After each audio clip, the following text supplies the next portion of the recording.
I used to think loneliness only belonged to people who slept alone. I learned the truth on a quiet Tuesday night, lying beside Mark while his phone glowed between us like a small, artificial moon. He was scrolling through emails, jaw tight, eyes moving fast, already somewhere else. I was close enough to feel the warmth of his body, yet the distance between us felt wider than the bed. Mark and I had been together for 3 years. Long enough for routines to replace rituals, for "how was your day?" to become a formality instead of an invitation. In the beginning, he used to listen, really listen. He would ask about my thoughts, my fears, the strange ideas that kept me awake at night. Now, most of our conversations ended with practical conclusions: what to eat, who would pay the bills, what time we needed to wake up. That it wasn't that Mark was cruel. That would have been easier to understand. He was dependable, ambitious, and kind in ways that looked good from the outside. He worked long hours at a marketing firm, always chasing deadlines, promotions, stability. I told myself his exhaustion was proof of love, that his silence was just stress wearing a human shape. But some nights, I felt like I was dating a schedule instead of a person. That I tried to talk to him about it once. We were washing dishes, standing shoulder to shoulder in a kitchen that felt too quiet for two people. "I feel like we don't really talk anymore," I said, keeping my voice light, as if this were a casual observation instead of a confession. Mark paused, plate in his hands. "We talk all the time, Ethan." "About things," I replied. "Not about us." He looked at me then, genuinely confused, like I had asked him to solve a puzzle without giving him the pieces. "We're fine," he said after a moment. "You're overthinking." That was the end of the conversation. No argument, no resolution, just a soft dismissal that somehow hurt more than a fight would have. After that, I stopped bringing it up. Not because the feeling disappeared, but because I didn't know how to explain an absence. How do you describe something that's missing when nothing is technically wrong? Mark still kissed me goodbye in the mornings. He still held my hand in public. But at night, when the world went quiet, I felt invisible in my own relationship. The first time I met Lucas, it was entirely unremarkable. A small moment that shouldn't have mattered. That I was at a cafe near my apartment, sitting by the window with a half-finished coffee, pretending to read while actually watching the rain blur the street outside. Lucas was standing at the counter, arguing gently with the barista about an order that had clearly been mixed up. Not angry, just patient, almost amused by the inconvenience. When he turned around, he nearly bumped into me, spilling a few drops of coffee onto my sleeve. "Oh, I'm so sorry," he said immediately, reaching for napkins. "That's completely my fault." "It's fine," I replied, surprised by how quickly he seemed concerned. "It's mostly water at this point anyway." He smiled, a soft, apologetic smile that felt strangely sincere. Still, first impressions matter. We ended up sitting at the same table, more out of coincidence than intention. He introduced himself as Lucas, mentioned he had just moved to the city, complained about how hard it was to find a decent apartment. The conversation was simple, harmless, and unexpectedly easy. He asked questions. Real ones. The kind that required more than polite answers. "What do you do when you're not hiding in cafes during rainstorms?" he asked. That I laughed. "I guess I hide in my apartment instead." "Fair strategy," he said. "But not very exciting." Something about that made me pause. Not because it was profound, but because it felt like an invitation, to be more than a version of myself that merely existed between obligations. That we talked for maybe 20 minutes before he had to leave. No numbers exchanged, no dramatic goodbyes. Just a brief, friendly encounter that should have ended the moment he walked out the door. Yet that night, lying next to Mark, I found myself thinking about Lucas's smile. About how effortlessly he had listened, how present he had been in a way I hadn't realized I was missing. That I turned toward Mark, considering waking him up just to say something, anything that might close the quiet gap between us. But his breathing was already slow and even, his body turned slightly away from mine. So I stayed silent, and for the first time, I wondered whether loneliness wasn't about being alone at all, but about being unseen by the person who was supposed to know you best. I told myself I wouldn't think about Lucas again. People crossed our paths every day, most of them disappeared just as easily. But a week later, I found him standing in the same cafe, this time by the window where I usually sat. He looked up when I entered, surprise flickering across his face before settling into something warmer. "Rain again," he said, gesturing outside. "I'm starting to think this place summons it." "Or maybe we just both have terrible timing," I replied, more amused than I expected to be that we didn't pretend it was coincidence. We sat together without hesitation, conversation resuming as if it had only been paused. Lucas told me about his new job in graphic design, how he felt both excited and unanchored in a city that still felt like a draft instead of a home. I told him about Mark, about how long-term relationships quietly changed shape. I avoided the word lonely, though it hovered between us. What struck me most was how Lucas listened. Not with the polite nodding I had grown used to, but with full attention, eyes steady, questions precise. When I mentioned Mark's long hours, he didn't offer advice. He just said, "That sounds exhausting, for both of you." No one had framed it that way before. Not as a complaint, not as blame. Just an observation that included me. After that, we started meeting more often. Sometimes intentionally, sometimes under the pretense of chance. Coffee turned into short walks, then into longer conversations that stretched beyond convenient excuses. We learned small details about each other. Lucas hated silence in elevators, I collected books I never finished. We both had a weakness for bad romantic movies. At home, Mark and I moved around each other like familiar furniture. We shared space, not thoughts. When he talked about work, his words came out in bullet points, efficient and closed. When I tried to describe my days, he listened just long enough to respond with something practical. "You should join a gym," he said once. After I told him I felt restless, I wasn't asking for a solution, I replied that. He frowned slightly. "Then what were you asking for?" I didn't have an answer. I just knew that with Lucas, I never had to explain what I needed. He seemed to understand without being instructed. One evening, Lucas confessed that he had ended a relationship before moving. Not dramatically, no betrayal, no scandal. Just two people realizing they were no longer choosing each other. "It felt like quitting something I had already lost," he said quietly. But staying felt worse. The words stayed with me longer than they should have.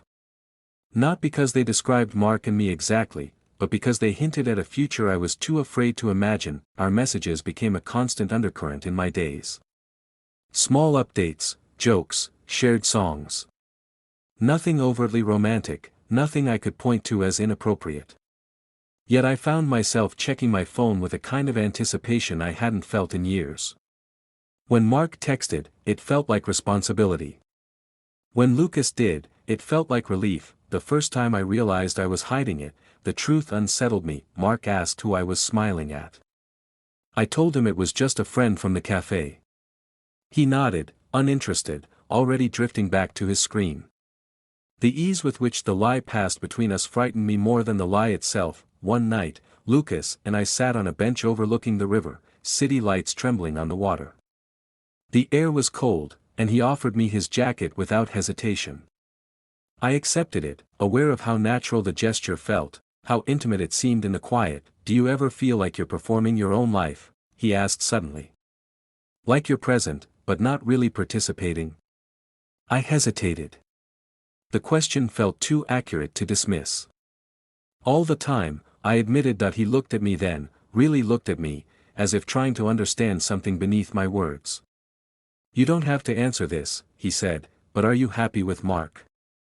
The honest answer rose in my chest, heavy and unfiltered. But I swallowed it, replacing it with something safer. "I think I used to be." Lucas didn't push. He never did.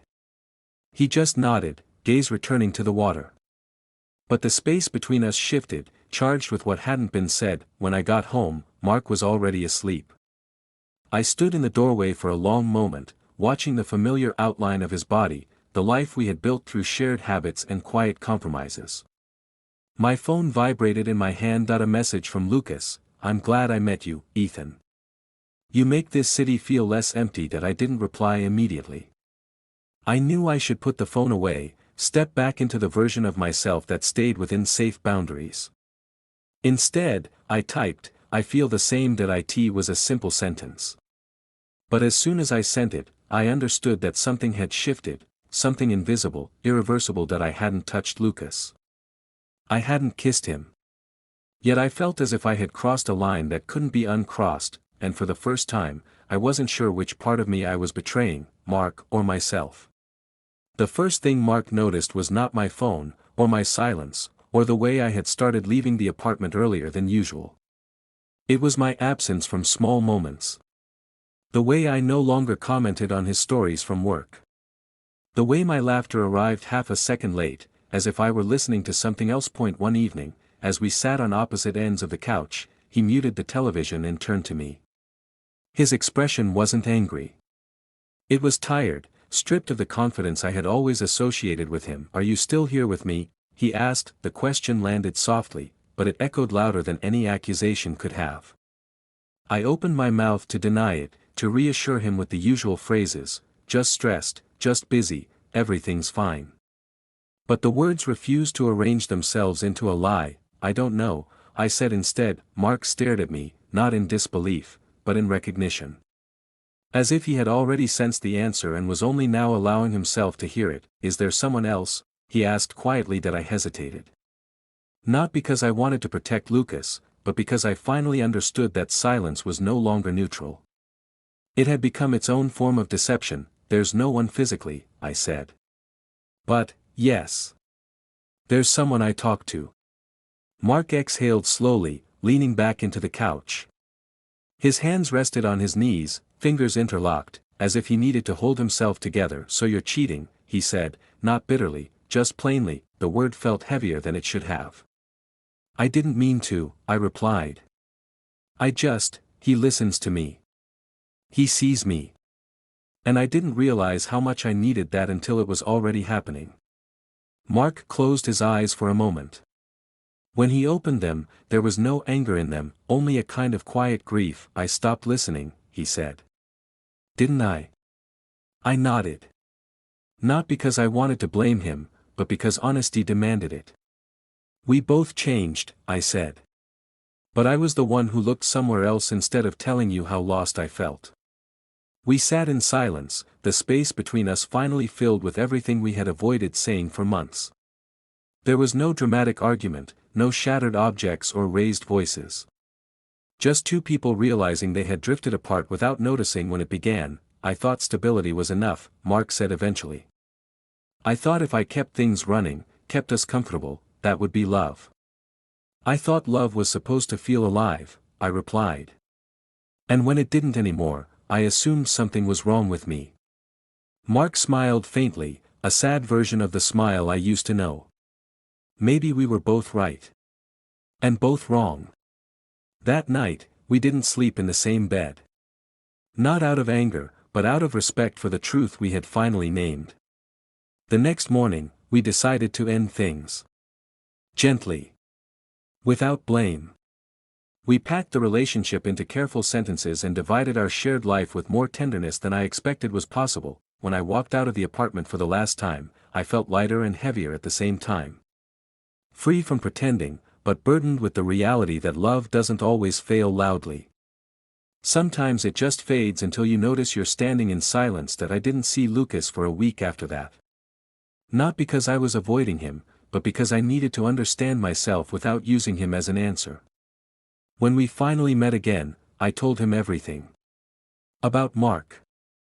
About the conversation. About how I didn't want to replace one relationship with another before knowing who I was without either. Lucas listened, as he always did. He didn't interrupt, didn't try to comfort me with promises. When I finished, he said, "I don't want to be the reason you leave something. I want to be someone you choose when you're ready."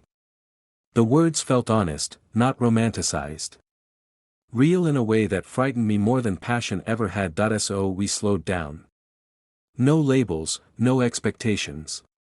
Just two people learning each other without hiding behind emotional gaps. For the first time, I wasn't reaching for connection out of emptiness, but out of intention. One evening, months later, Lucas and I sat on that same bench by the river. The city still reflected itself in broken lights across the water, but I felt different watching it now. More present. More grounded. I used to think love meant staying, I said. Enduring. Compromising until the feeling came back. Lucas looked at me, thoughtful. And now? Now I think love means being seen, I replied. And having the courage to leave when you're not. He smiled, not because it was a perfect ending, but because it was a truthful one that I didn't know where we would end up. I only knew that for the first time in a long while, I wasn't afraid of the answer, because true love, I had learned, wasn't about who you stay with when it's comfortable. It was about who you become when you finally stop pretending. Time did not heal me the way people promised it would. It didn't arrive like a wave that washed everything clean. Instead, it moved quietly, rearranging the weight of memories until they no longer crushed me, only reminded me. I still thought about Mark sometimes, about the way we had loved each other honestly, even if we had failed to love each other well. Lucas never asked me to forget him. That was one of the reasons I trusted him. He understood that past relationships didn't vanish, they simply changed their shape inside you. That we continued seeing each other, carefully at first. Coffee, long walks, conversations that didn't rush toward conclusions. There was no dramatic declaration, no sudden transformation into a new version of love. Just a gradual alignment, two lives leaning toward each other without forcing the angle. Point. One evening, as we sat in Lucas's apartment, he showed me a series of sketches he had been working on, abstract figures, blurred faces, overlapping shadows. They're about transition, he said. Not knowing where you belong yet. I studied one drawing longer than the others. Two silhouettes stood close together, not touching, but connected by a thin line between their hands. This one feels familiar, I said. Lucas smiled. That's because it is. For the first time, I realized how much he had been observing me too. Not in a possessive way, but in the quiet way people do when they care, when they notice your pauses, your contradictions, the things you don't say out loud. With Mark, I had grown used to being interpreted through assumptions. With Lucas, I felt seen without being simplified. Still, fear lingered. Not of Lucas, but of myself. Of repeating patterns. Of mistaking comfort for connection, or connection for escape. One night, lying beside him, I finally said the thought I had been carrying for weeks. I'm scared that I don't know how to love without losing myself. Lucas turned toward me, his voice calm. And I'm scared that I'll lose you if I love you the wrong way. The honesty between us felt heavier than any promise. But it was also lighter than any illusion I had lived inside before. That we didn't define what we were. We didn't need to. The absence of labels felt like freedom instead of uncertainty. Every moment between us was chosen, not inherited from habit or fear of being alone. One afternoon, I ran into Mark unexpectedly at a bookstore. He looked different, less tense, more present, as if some invisible weight had lifted from his shoulders. Hey, Ethan, he said, genuinely smiling. You look good.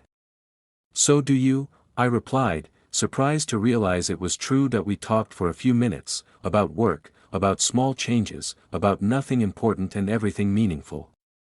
There was no bitterness between us. Only the quiet recognition that we had both grown beyond the version of love we once shared. Before he left, Mark said, I think we taught each other what we needed to learn. Even if we learned it too late. I nodded. Or maybe exactly on time. When he walked away, I didn't feel loss. I felt closure, something I had never experienced in any relationship before. That night, I told Lucas about the encounter. He listened without jealousy, without insecurity. Just curiosity. How did it feel? He asked. Peaceful, I said. Like closing a book I loved, but didn't need to reread. Lucas reached for my hand, this time without hesitation. The contact was simple, steady, real. No urgency, no hidden hunger, just presence. That I realized then how different this felt from the beginning with Mark. There was no intensity built on fantasy, no desperation to merge identities. We were two complete people choosing to walk in the same direction, not because we needed each other to survive, but because life felt richer together. For the first time, I wasn't searching for love to fill a void. I was allowing it to exist alongside me, and that changed everything that I used to believe. True love arrived like a miracle, sudden, overwhelming, unmistakable. Something that rescued you from loneliness and gave your life meaning. Now I understood something quieter, and far more powerful. True love didn't rescue me, that it met me where I already stood.